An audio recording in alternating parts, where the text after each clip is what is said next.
A ver, muy buenos días, queridos estudiantes. Eh, esta grabación y que hace referencia a la clase de procesal penal general va a cubrir para todos los cursos, es decir, para el curso 7D, E, F, G, H y el I, que van desde la semana del 23 al 26 de marzo. No importa de que el lunes sea festivo, sin embargo, cubre también para ese curso que recibe clase los lunes. También es importante aclararles de que esta grabación se va a hacer únicamente por segmentos de 15 minutos, teniendo en cuenta de que de ahí en adelante la grabación se torna bastante pesada y es un tanto difícil entonces subirlo a la plataforma. Como todos ustedes ven 3 horas, hora de 45 minutos, entonces vamos a hacer esta charla va a costar únicamente de 2 horas, es decir, serían 6 segmentos de 15 minutos cada uno, en razón precisamente a lo pesado que es el sistema. Entonces, desde ese punto de vista y haciendo esa aclaración, ese parámetro en relación con esta clase, y dándole continuidad precisamente a lo relacionado con las facultades que tienen los intervinientes dentro del sistema penal acusatorio. El último interviniente que vimos fue las facultades de la defensa. Entonces ya vimos cuáles fueron las facultades de la defensa.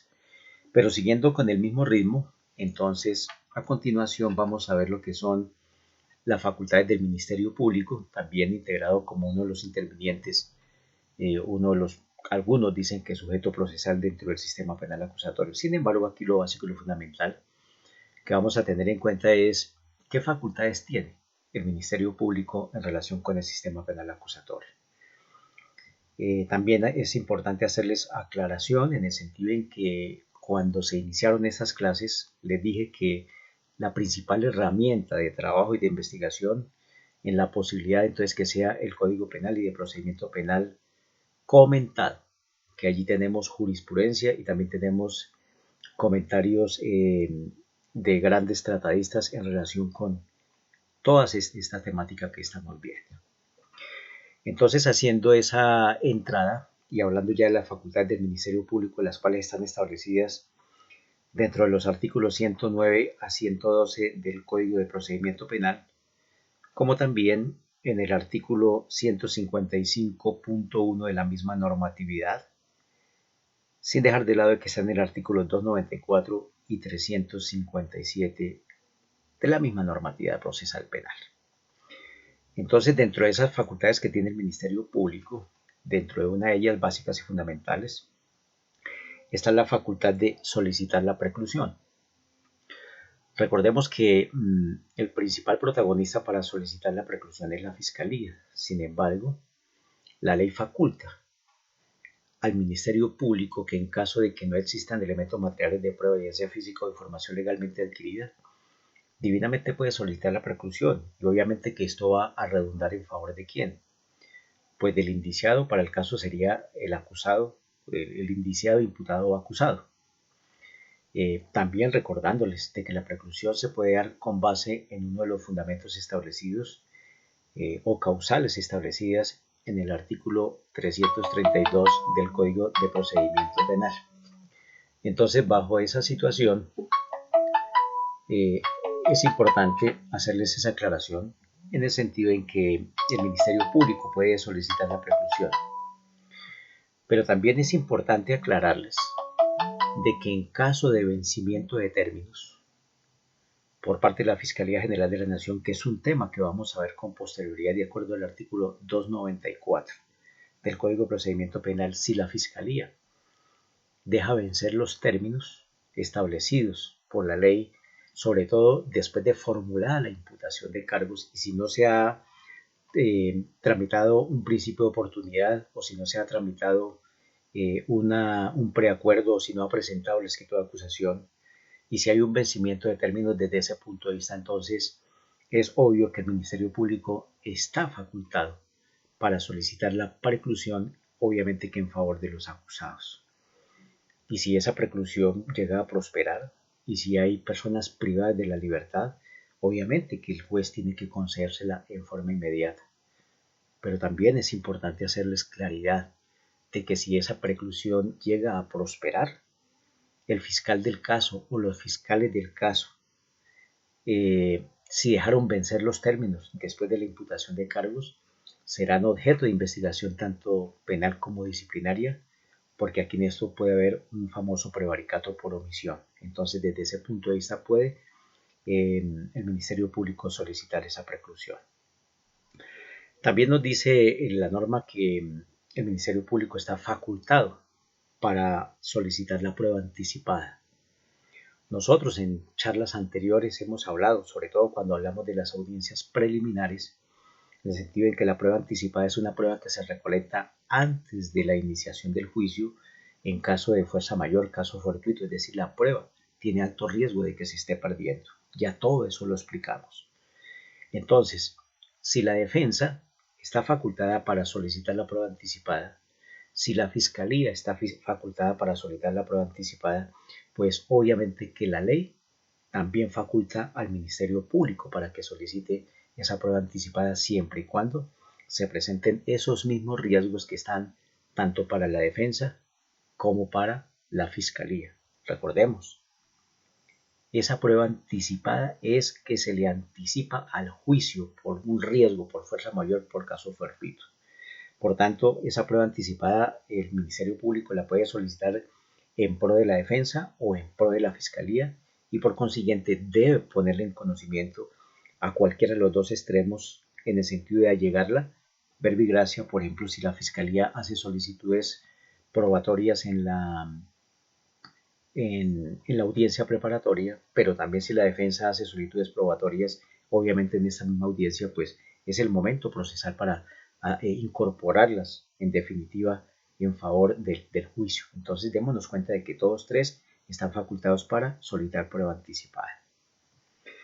También dice que la otra facultad que tiene el Ministerio Público es la de interponer los recursos y nulidades, pues teniendo en cuenta de que el Ministerio Público es un sujeto procesal neutro, es decir, no está ni en favor de la Fiscalía, ni en favor de la defensa, ni en favor de los jueces. Por tanto, él como uno de los personajes que interviene en favor de la comunidad y de la sociedad y de la seguridad jurídica, si él dentro del desarrollo sobre todo del juicio, es decir, del escrito de acusación en adelante, si él llega a visorar, si llega a darse cuenta de que existe una nulidad, pues tiene todas las facultades de interponerla, de proponerla para que la resuelva el señor juez.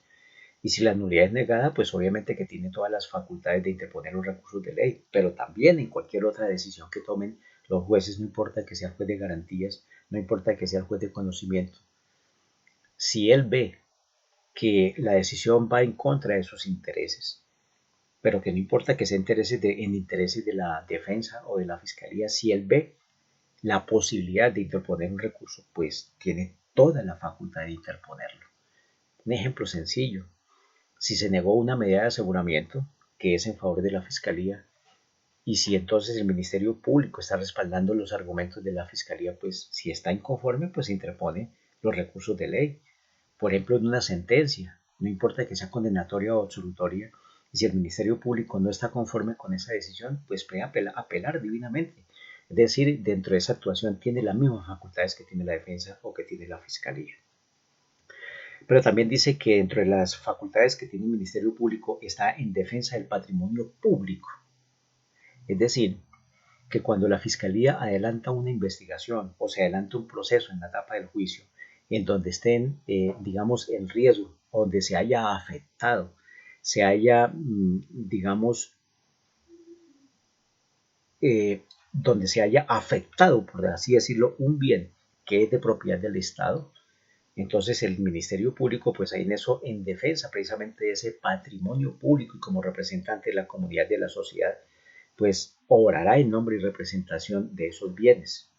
Ahora bien, también se dice que está en defensa del orden y la seguridad jurídica en representación de la comunidad y de la sociedad.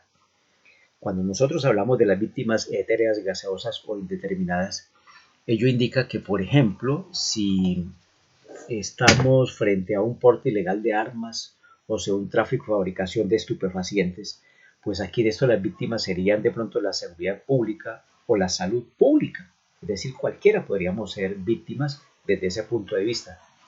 Entonces, la defensa, el Ministerio Público, en aras de esa seguridad jurídica, en aras de precisamente preservar ese orden, la seguridad y el patrimonio económico, como también en aras y en representación de la comunidad y de la sociedad, pues obrará en nombre y representación de todos ellos. Entonces, si no tenemos una víctima conocida, conocible o ubicable, si no es una víctima etérea, gaseosa o indeterminada, y aún más en tratándose aquí en esta situación que va en contra del patrimonio público, es decir, del Estado. Entonces, obviamente que él está precisamente para obrar en nombre de representación de ese patrimonio que se ha menosquebrado o se ha acabado o lo han deteriorado o lo han acabado, por decirlo así. Entonces está para que obre en nombre de representación de ello también. También dice que está en favor de las garantías y de los derechos fundamentales. ¿Derechos fundamentales de quién? Pues de cualquiera. Bien sea los derechos fundamentales de la víctima, bien sea los derechos fundamentales del acusado, de la fiscalía, hasta incluso del mismo juez. Por eso se dice que está para que obre en nombre y representación de la comunidad, de la sociedad, es decir, de todo el mundo. Él puede intervenir en favor de cualquier sujeto procesal. Entonces, desde ese punto de vista, no habría ningún inconveniente intervenir para favorecer los intereses y los derechos fundamentales. Pero no solo de las personas, sino también del proceso, el debido proceso, como también el derecho a la defensa. Entonces, si hay un quebrantamiento del debido proceso al derecho de defensa, pues también está para que alegue esas eventualidades. Y en resumen, podríamos decir que en relación de que quienes integran el Ministerio Público, pues aquí la base fundamental que integra el Ministerio Público es la Procuraduría General de la Nación. Y para Bogotá, quien integra el Ministerio Público es la Personería Distrital, allá es donde deciden los ministerios públicos. Y para los municipios, quienes integran ese Ministerio Público son los personeros municipales. Recordemos que a partir de la Constitución del 91 se hace saber que para ser uno personero municipal debe ser abogado titulado, y esa es la razón de ser para que se solicite la representación del Ministerio Público. Entonces, podríamos decir en resumen de que también la facultad del Ministerio Público se encuentra en el artículo 111 del Código de Procedimiento Penal. En resumen, podríamos decir de que esas son las facultades básicas y fundamentales del Ministerio Público dentro del sistema penal acusatorio. Entonces, por ahora, damos por culminado este primer set, el número 1, en relación con la facultad del Ministerio Público. Para en el siguiente set de otros 15 minutos vamos a hablar cuáles son las principales facultades en relación con la víctima y en el sistema penal acusatorio.